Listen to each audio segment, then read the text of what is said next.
a simple illustration, because I've discovered this is how they work, and then separately researched it and found they'd written papers on it. It's like you can reverse engineer something and then go look it up, and then if you know the key terms and they admit it.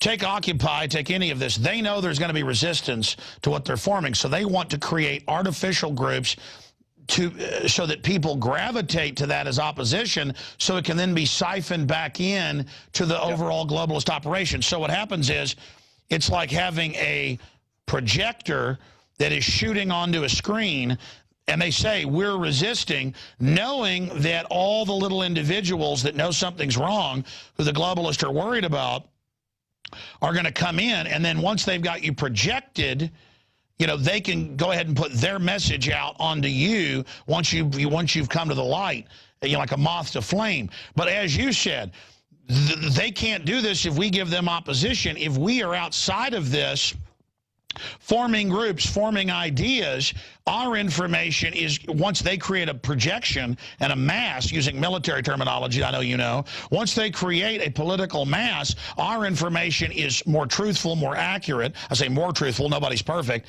And so what happens is their mass projection now becomes a point that we can enter as a site of recruitment.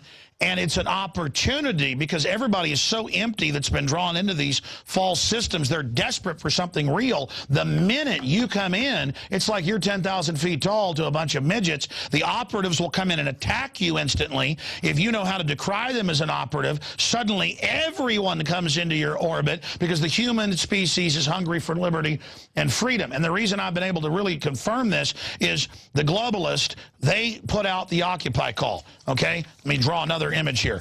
Let me explain this to people. They put out the Occupy call projection on the wall to draw all the little moths, the little souls, which are actually big souls, all the people in.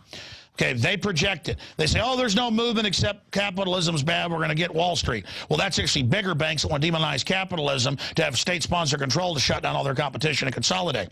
But when we expose this within the Fed and other systems, they weren't able to co-opt everybody they'd gotten to gather together by putting out a revolutionary, you know, lawful revolt call. And so they had all over the country takeovers where the feds ordered the local police to beat everybody up and take them to jail and then demonize them, because their attempt to create it like an Arab Spring that Al Gore's called for, it failed. So again, I don't think people realize, like you said, when you go form little groups and confront them and have facts, they're not designed to be resisted. They fold like a house of cards. I know, I tell you, Brian, I got to get you on more often, because I'm so impressed with your understanding of this. And it's not like,